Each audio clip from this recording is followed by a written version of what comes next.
Hello, my name is Blake Patterson, and welcome to Real Values.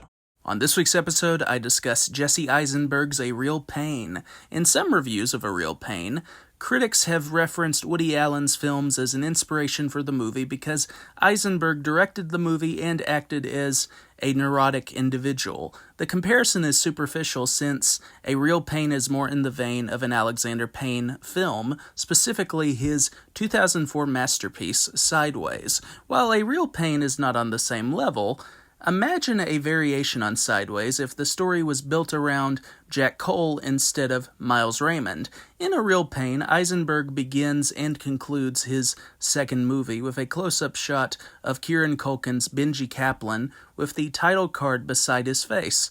Eisenberg plays with the audience's expectations by causing them to assume what the title means until it becomes complicated, like the two cousins at the center of the comedic drama. The film's plot concerns two cousins with different personalities, Benji and Eisenberg's David Kaplan, and how their reconnection on a Holocaust tour provokes them to confront their generational trauma and the wounds that have kept them apart and been suppressed within them. Like Sideways, A Real Pain is a comical and surprisingly moving interrogation of two characters' inner turmoil and how they reveal themselves for the better even if there is skepticism about where their futures will lead. As Benji, Culkin delivers his most emotionally nuanced performance as an immature man who is the life and death of the party. Beneath his clever wit and obnoxious reactions, Culkin captures Benji's broken heart authentically by channeling his sensitivity rather than mugging the audience to like him.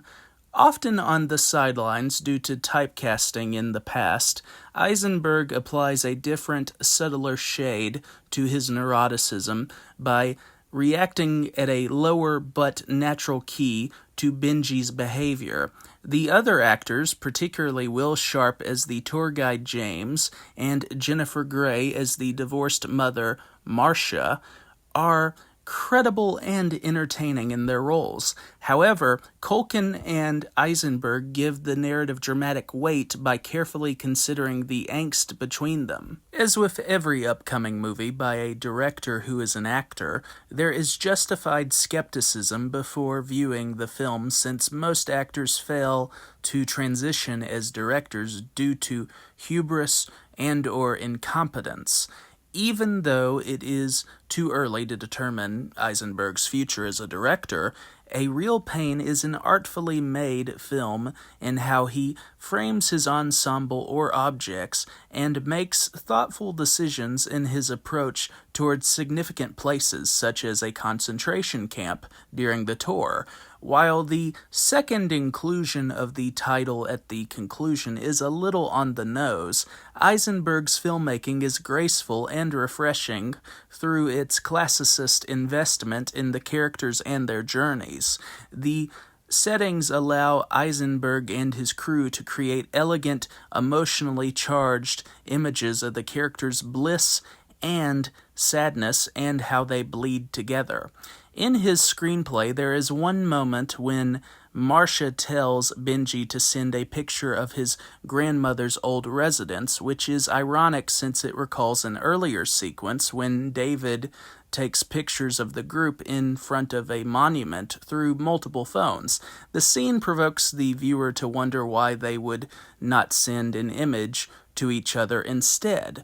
Still, this issue is a minor quibble like the second title card because A Real Pain is a hilarious and compassionately realized work. At 90 minutes, A Real Pain evolves breezily through its trip without forgetting the humanity of its characters.